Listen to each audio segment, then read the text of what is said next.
Halo, selamat berjumpa teman-teman kelas retorika yang terkasih.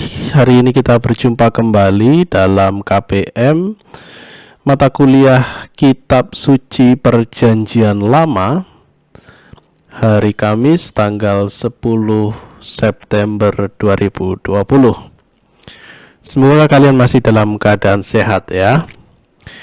Teman-teman, kita melanjutkan materi sekaligus presentasi dari beberapa teman nanti yang akan juga saya upload bersama dengan materi pembelajaran kita hari ini.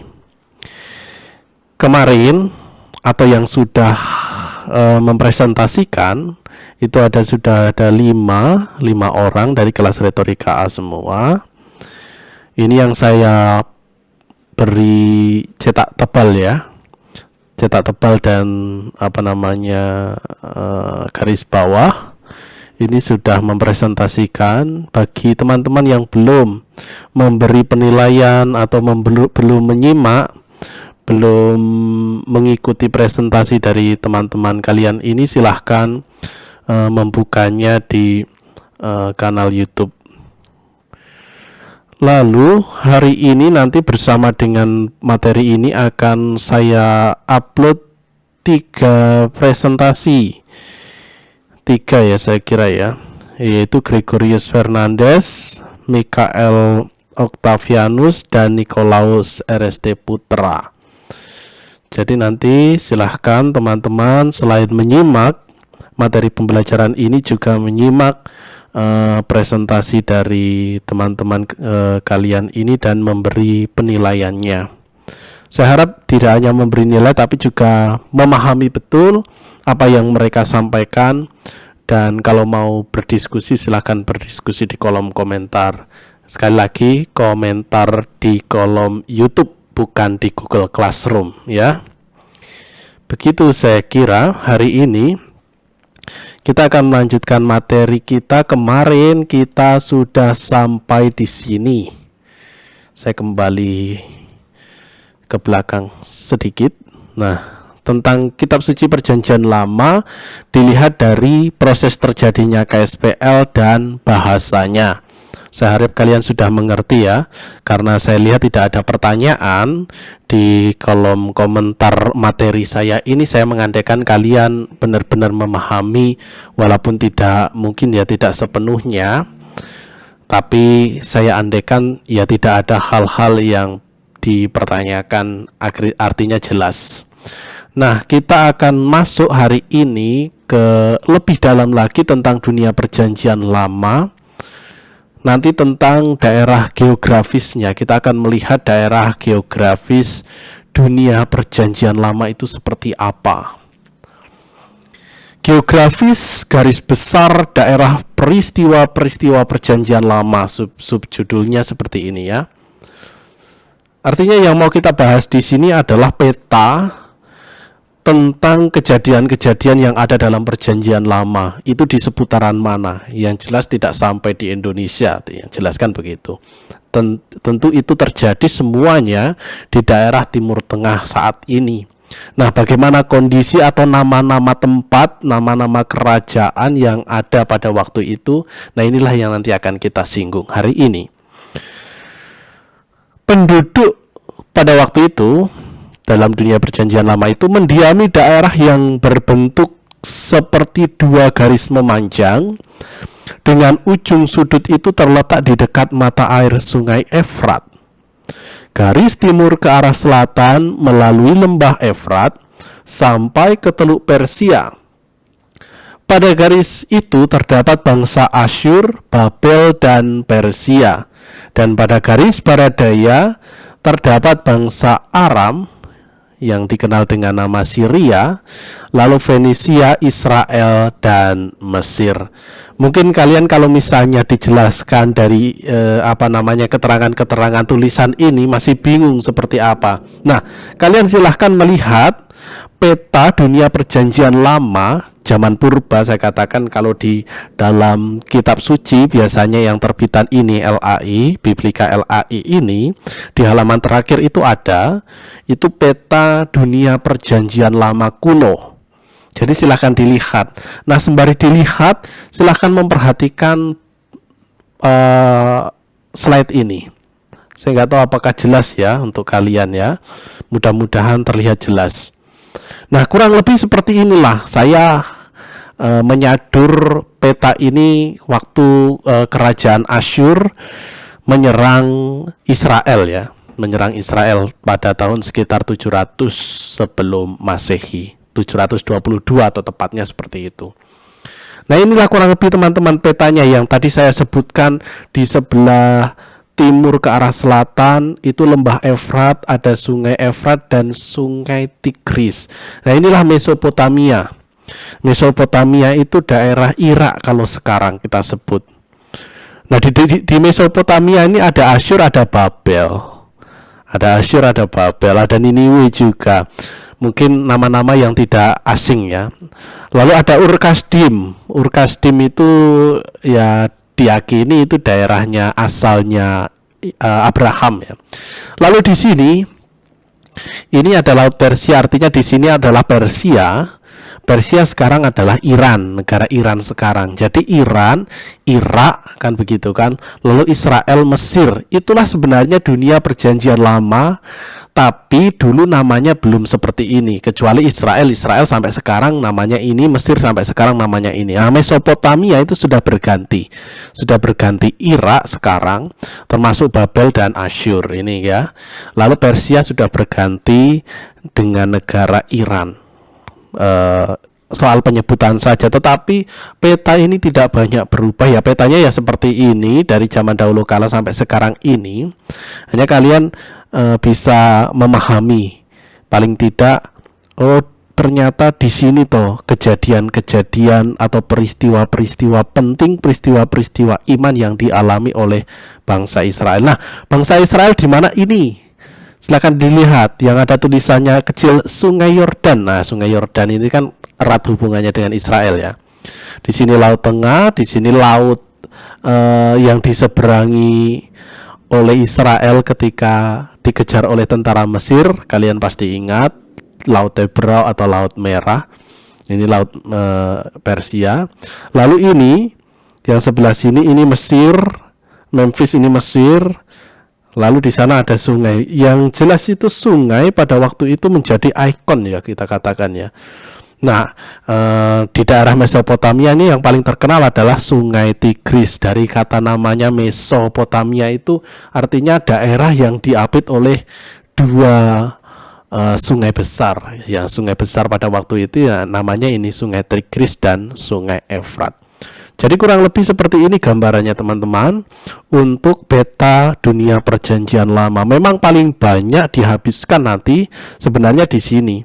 Tetapi di sini maksudnya di Israel ini ya. Tetapi negara-negara atau bangsa atau kerajaan-kerajaan yang ada di sekitar Israel ini mempengaruhi peristiwa yang terjadi yang pada waktu itu dialami oleh Israel sejak Abraham, Ishak, Yakub nanti sampai kerajaan-kerajaan Daud, Salomo dan seterusnya anak cucunya itu dipengaruhi oleh negara atau kerajaan besar, entah itu Babel, Asyur, Persia ataupun Mesir, kan begitu. Kurang lebih seperti ini. Nah, terdapat dua sistem sungai besar. Sungai Nil bagian barat daya, kembali lagi ya, Sungai Nil maksudnya bagian barat daya itu di daerah sini. Ini Sungai Nil, sungai besar juga di Mesir. Dan Efrat Tigris bagian timur laut. Nah, ini bagian Efrat Tigris timur laut ya.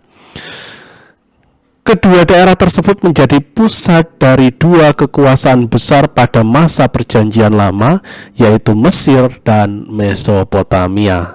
Secara khusus adalah Babel. Jadi dahulu kala itu sering mereka berebut, mereka itu kerajaan besar ya kita katakan ya. Gak tahu kita besarnya seperti apa, tetapi melebihi kerajaan Israel itu sendiri. Jadi kerajaan Israel itu sebenarnya dulu kerajaan yang kecil diapit oleh kerajaan yang besar. Jadi ketika kerajaan besar ini memperebutkan sesuatu, wilayah dan seterusnya, otomatis mereka akan melewati daerah Israel, karena pada waktu itu belum ada sistem kayak bom nuklir yang zaman sekarang kan begitu kan. Ya mereka dari sini misalnya ya Babel, ini Mesir, mereka berperang, otomatis kan melewati di sini, entah Mesir ke sana atau Babel ke sini, otomatis yang dilewati ini adalah daerah Israel. Jadi ketika mereka berperang, otomatis Israel terkena dampaknya karena Israel ada di tengah-tengah, dan Israel pada waktu itu adalah kerajaan kecil, kita katakan ya, kerajaan kecil, meskipun Daud pada waktu itu disebut sebagai kerajaan yang luar biasa, tetapi dibanding dengan dua kerajaan yang mengapitnya ini kalah jauh dari segi pasukan atau kekuatan tentaranya. Israel terletak antara kedua kekuasaan besar tersebut, mula-mula Mesir, kemudian Asyur, setelah itu Babel, Persia, dan kerajaan-kerajaan Ptolemy dan Seleucus. Itu raja-raja Yunani atau Gerika, sangat mempengaruhi jalannya sejarah Israel. Jadi sekali lagi seperti ini. Kerajaan Babel, Asyur, Persia ini dan Mesir ini sangat mempengaruhi kehidupan yang ada di Israel. Ada masanya nanti ketika mereka itu, saya katakan kerajaan Israel itu minta bantuan ke sini, kan begitu, minta bantuan artinya ke Babel. Ada kalanya mereka meminta bantuan ke Mesir dan seterusnya. Tergantung raja yang memerintah pada waktu itu. Kita lanjut ya. Ini tentang peta kerajaan-kerajaan yang ada pada waktu itu, dunia perjanjian lama secara umum. Lalu sekarang kita masuk ke Palestina. Palestina artinya ya negara Israel pada waktu itu sebenarnya.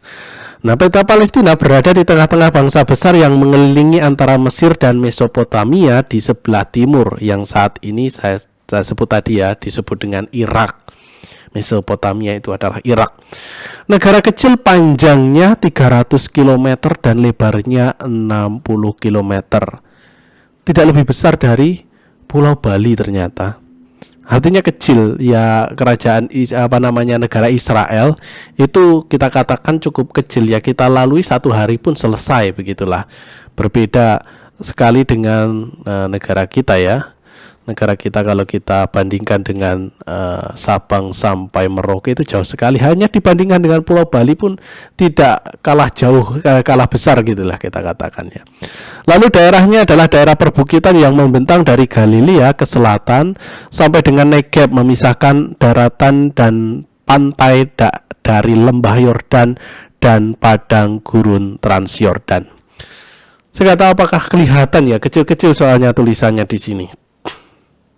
Tetapi kalau kalian mau memperjelas peta Israel atau peta Palestina pada dunia perjanjian lama, silahkan kembali ke kitab suci di halaman terakhir itu ada.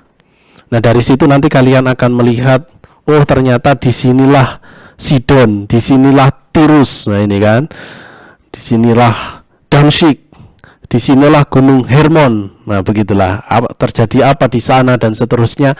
Mungkin kalian nanti akan membaca atau teman kalian mempresentasikan ketika wah ada kejadian di sini, ada kejadian mungkin nanti di Yeriko, di Moab dan seterusnya, Bethlehem dan seterusnya. Kalian bisa mengerti, memahami. Maka memahami peta tentang dunia perjanjian lama itu sangat penting, terutama di peta Israel maupun peta dunia perjanjian lama secara umum disertakan. Mesir, kalau ada Mesir itu artinya di sebelah sini teman-teman ya, yang kosong ini saya katakan ya. Jadi kalau ini diteruskan, ini adalah Mesir di sini, yang tadi Mesopotamia ini di atas di ujung sana. Mesopotamia, Irak. Nah, di daerah sini ini sebenarnya gurun, padang gurun Arab kita katakan. Sampai ke sana nanti kita di sini ini Yordan. Nanti sampai ke sana kita nanti akan kalau diteruskan ke sini itu dunia Arab. Arab itu ya Arab itu sendiri, Arab Saudi, lalu juga UAE, UAE itu Uni Emirat Arab menurut maksud saya itu ya. Nah, inilah kurang lebih peta Israel. Ya, sebenarnya peta Israel dari zaman dulu sampai sekarang tidak berubah. Tetapi ketika kalian paling nama-nama kotanya saja yang berubah, tapi secara umum kalian paling tidak harus mengerti bahwa dari sini, dari Gunung Hermon ini, inilah sumber air. Nanti kita kalau dibahas nanti kita singgung Danau Galilea, Sungai Yordan, Laut Mati, itu sumbernya dari sini, dari Gunung Hermon ini. Nah, seperti itu. Lihat ya, ada danau kecil ini, nanti akan disinggung nanti ya, saya akan singgung. Ini danau apa, lalu danau ini, lalu sungai ini, tempat Yesus dibaptis itu di sekitaran sini. Sungai Yordan. Ini Yeriko, ada peristiwa apa di Yeriko yang kalian ingat? Pencobaan di padang gurun. Apalagi Zakheus, nah itu Yeriko di sini. Lalu ini Laut Mati. Begitu teman-teman. Nah, sekarang kita lihat penjelasannya. Di sebelah barat tadi di sebelah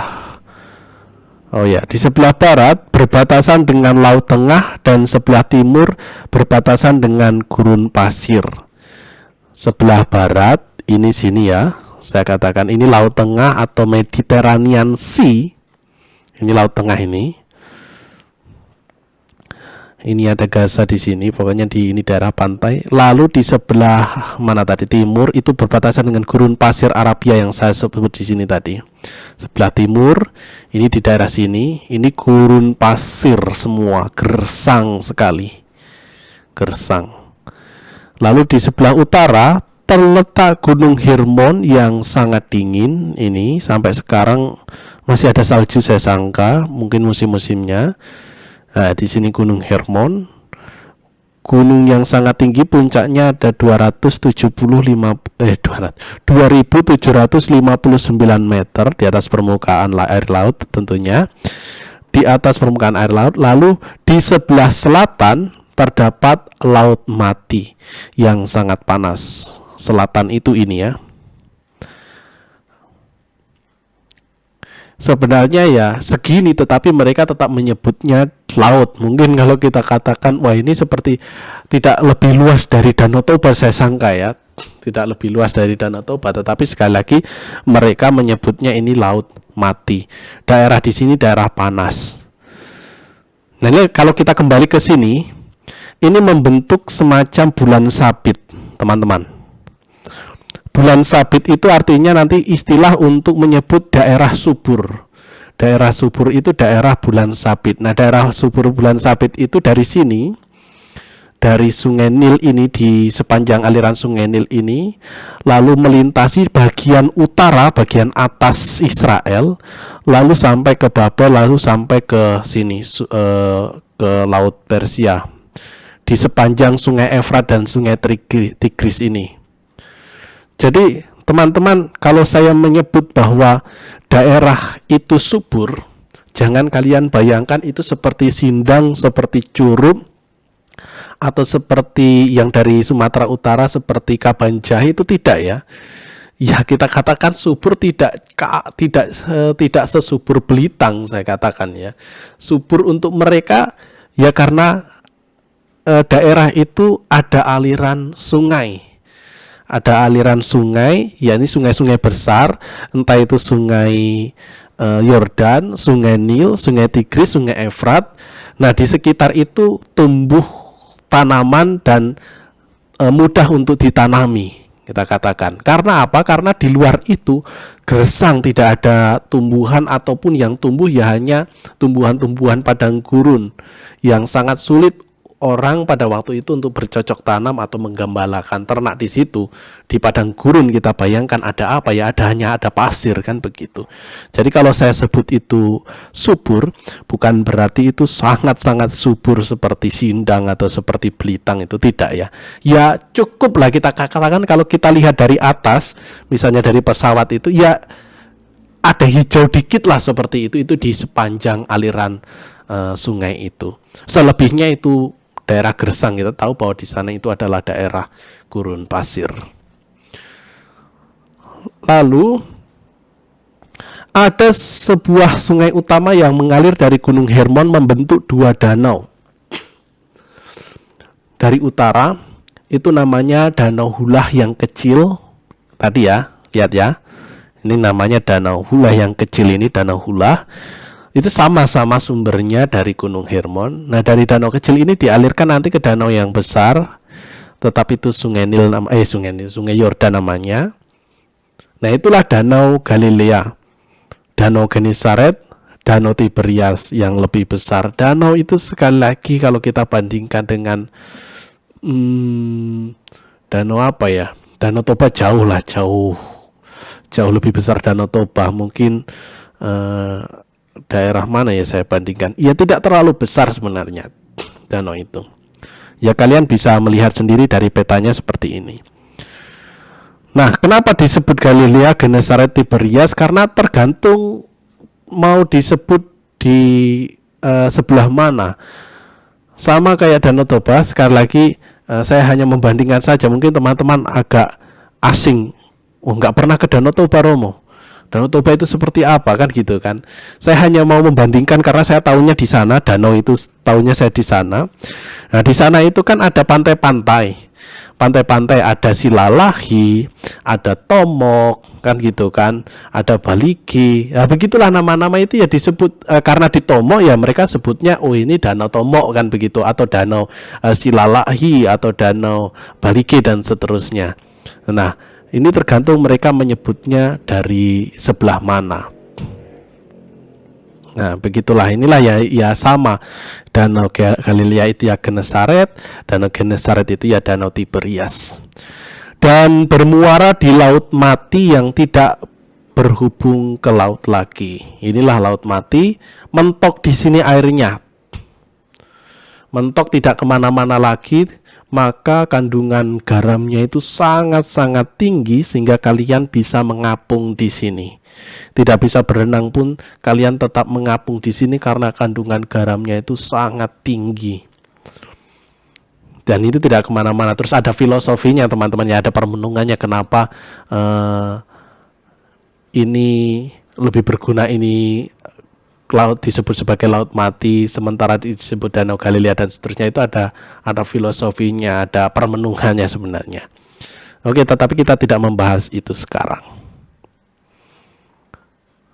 Situasi tanah di daerah utara itu di daerah Galilea dan Samaria, dataran dan lembah yang cukup subur. Selatan itu daerah Yehuda, daerah yang berbukit-bukit dan berpegunungan, yang kering dan berbatu. Paling selatan itu Negeb, daerah padang pasir. Jadi begini teman-teman ya, seperti yang saya katakan tadi ya. Daerah utara itu daerah sini, mulai dari Samaria ini. Misalnya kita bagi dua saja, kita potong di sini ya. Kita potong di sini, mungkin kelihatan kursor ini. Nah, inilah sebelah utara. Inilah sebelah utara. Nah, sebelah selatan inilah daerah Yehuda. Jadi nanti ada saatnya kerajaan Israel ini terpecah menjadi dua, utara dan selatan.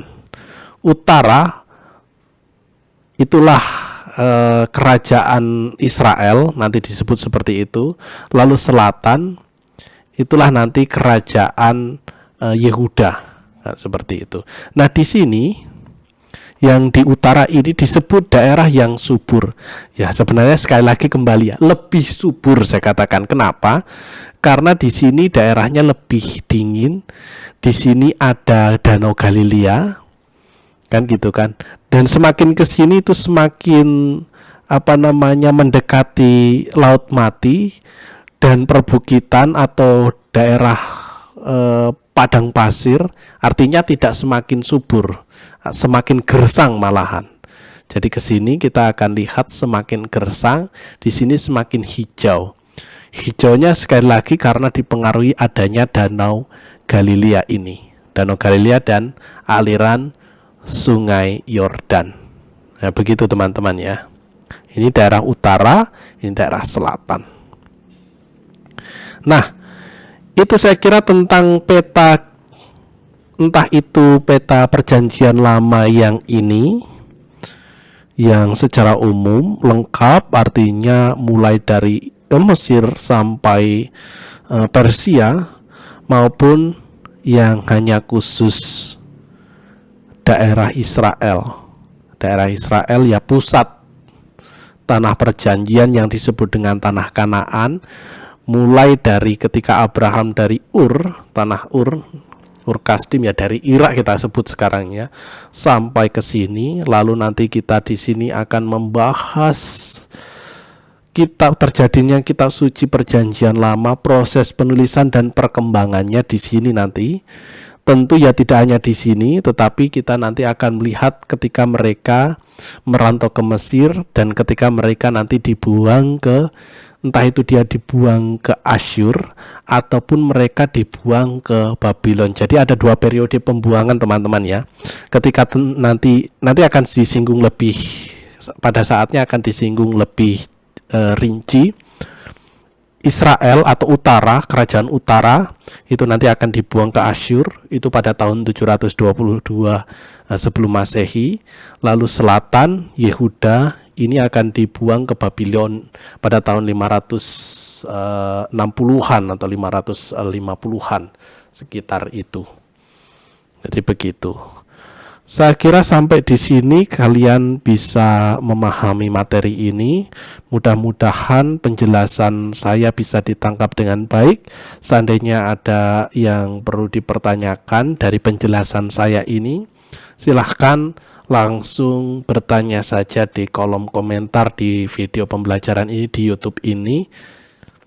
Mudah-mudahan akan bisa saya jawab secepatnya atau paling tidak pada pembelajaran minggu yang akan datang. Begitu teman-teman saya kira ya. Sampai berjumpa lagi. Jangan lupa untuk tetap memperhatikan dan memahami video presentasi dari teman-teman kalian yang ikut saya upload pada hari ini. Terima kasih dan sampai jumpa di lain kesempatan.